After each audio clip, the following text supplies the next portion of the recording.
Guys, how you doing? It's been a little while since I've uploaded a video. I'm sorry for the 2 weeks of no DOWSEY videos on YouTube. I'll do a quick update at the end of this video, talking about Hardcore Survivor and what's been going on over the last 2 weeks, if you are interested in that. But let's talk about why you've clicked on this video, is the fact that there are some changes coming to the Forged in Fog update that I thought you might want to know.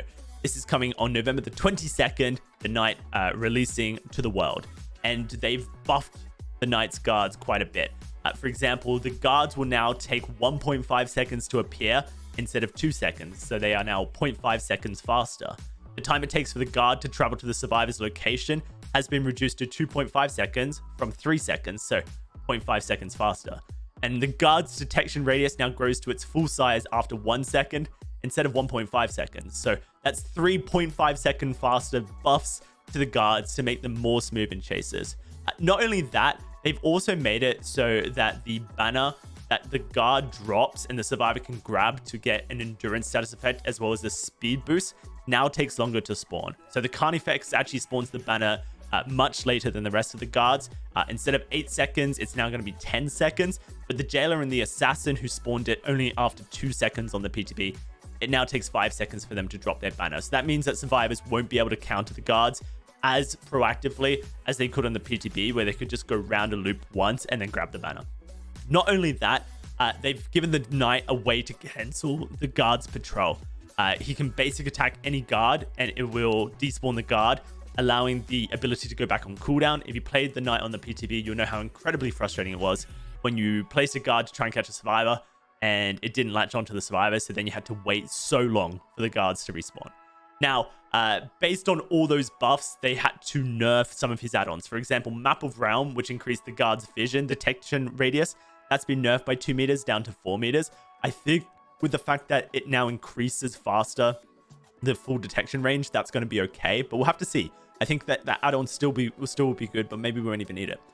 Flint and Steel and Healing Poultice both received nerfs. You can thank Otstava in this video for those nerfs, or thank him, I suppose, maybe legitimately. Now the Flint and Steel add-on only shows the auras of survivors that are close to unbroken drop pallets rather than all pallets.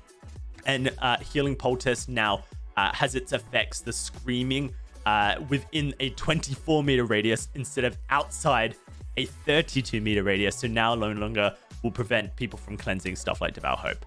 Knight's Contract, which is the iridescent add-on, did receive a small buff though. It now is a 12 meter range from the guard that makes the survivor become exposed every 4th guard, if I remember correctly. Hex Face the Darkness received a small change buff to the way the perk works. Instead of it being random intervals of 20 to 40 seconds for the survivors to scream and their aura is revealed, now it happens every 25 seconds, so it's more consistent.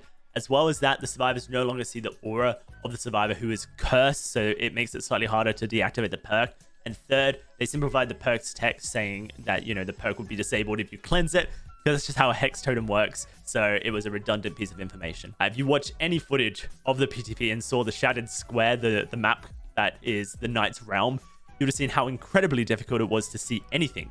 Pallets, breakable walls, or even scratch marks. Behavior have said that they've done a lot of adjustments to the map since the PTB to try and make it better, especially for colorblind players.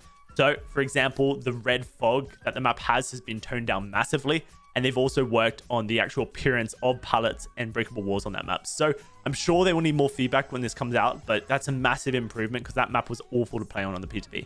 And Behavior have also changed the way that flashlights work on the live servers. On the PTB, there was a bug that allowed you to stun a killer anytime during a pickup. That was a bug.